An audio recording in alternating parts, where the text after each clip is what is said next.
If you've been thinking about moving to the Midwest because your job is portable and you want a lower cost of living, but you haven't pulled the trigger yet, you might want to hurry up. A new report shows that Cincinnati, Ohio saw the biggest annual surge among the hottest real estate markets in the nation. Why? People are catching on that moving to the Midwest is pretty awesome. And maybe you've been kicking around the idea, but you're like, I don't know, Midwestern weather, there's really nothing to do there. There's no mountains, there's no ocean, it's not cool. All I gotta say is, what's the old saying? You snooze, you lose. I wanna jump into this article, show you guys what's happening with the trends, people moving to the Midwest, people moving to areas like Cincinnati, Ohio, so that you can make a well-informed decision for you and your family.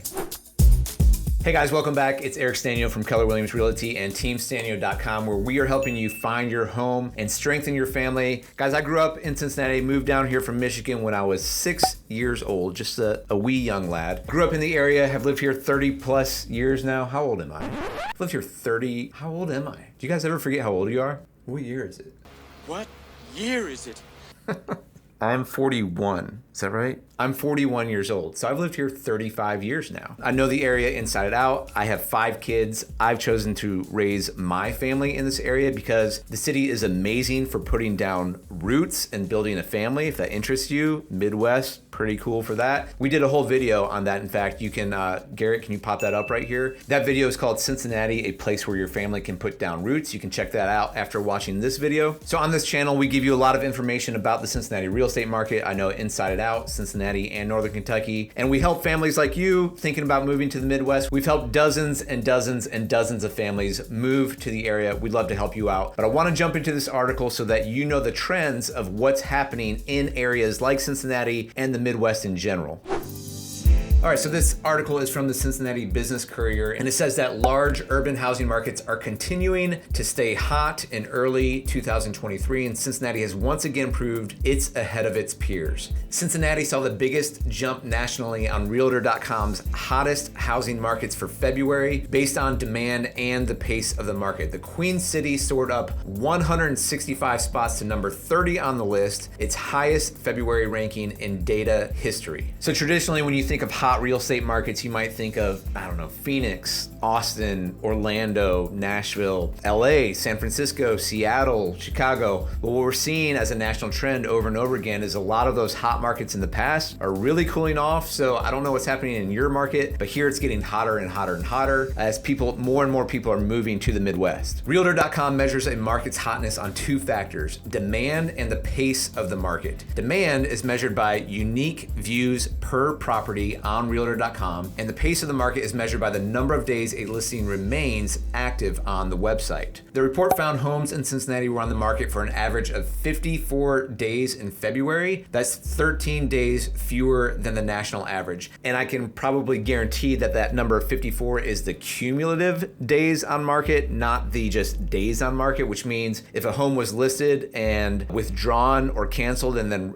or withdrawn and then relisted, and it has the accumulation of those days, so the ones that haven't sold in 100, 200, 300 days or something like that, that's included in that average, because everything right now that's going on the market that is well priced and is in good condition is flying off the market. It's back in multiple offers and it's selling within those first 3 days over and over again. The only properties that are sitting on the market longer than 7 days or 10 days are the ones that are overpriced or they got something wrong with them that buyers don't like. Demand was also higher than the national average, with Cincinnati properties on the website garnering 60% more views than the average US property. So let's take that into account. In Cincinnati, people on Realtor.com are looking at Cincinnati properties 60% more than the average property in the US. All right, not just Cincinnati, but 5 Ohio markets made the list's top 20, with Cleveland joining Cincinnati in greatly improving its rankings. The Northern Ohio city moved up 156 spots year over year to number 35 on the list. I'm just gonna say right now,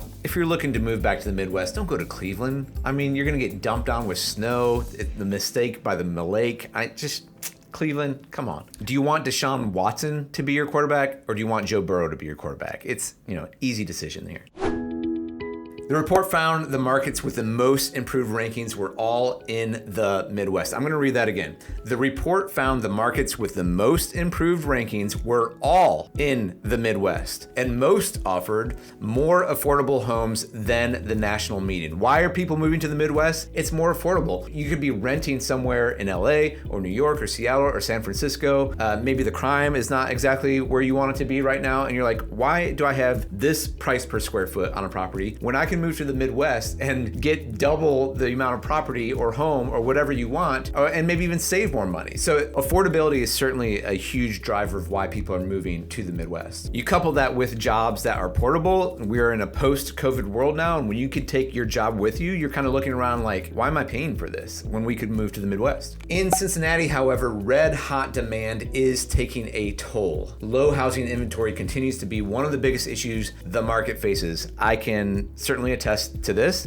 We've helped, like I said, we helped dozens and dozens and dozens of buyers move to Cincinnati, and it's difficult. If you are trying to get a home that's just hitting the market, we'll coach you through it, but you need to be strategic and aggressive in terms of getting those homes. It can be challenging right now. Another option is to go new construction, where there's still a lot of demand. However, you probably aren't going to be elbowing other buyers as much. You kind of know what you're getting with that contract as opposed to being a multiple offer situation. A February report from Zillow ranked Cincinnati as one of the nation's fastest selling housing markets. We did a video on that. You can check that out as well. In that report, Cincinnati tied as the second fastest selling market among the top 50 major metropolitan markets in the US. So this is why I'm telling you guys, if you're thinking about moving to the Midwest, don't wait too long. The demand is growing, properties are going fast. You can imagine if demand continues to grow and supply continues to stay low, which is more than likely going to happen. I'm looking around at the other realtors and we're like, where is the inventory going to come from? Builders are trying to build to catch up, but we're not quite there yet. And so when you have more demand and low supply, even if you're bidding on a property in multiple offers and getting what you think is overpriced today, it's still affordable compared to nationally. And if that demand continues and the supply still stays low, you know that you're making a good investment in your home because that home price is going to go up for years to come. Some local real estate agents predicted in December 2022 that 2023 could be the year Cincinnati's housing market begins to mirror pre-pandemic levels. A slow transition toward a more balanced market could happen, but it would largely require the local housing inventory to have about 1,200 to 1,500 homes available. Now that's an article that the Cincinnati Business Courier did back in December. People were looking, most realtors were making that prediction based on, we did see a slowdown last fall into the winter. And with the quick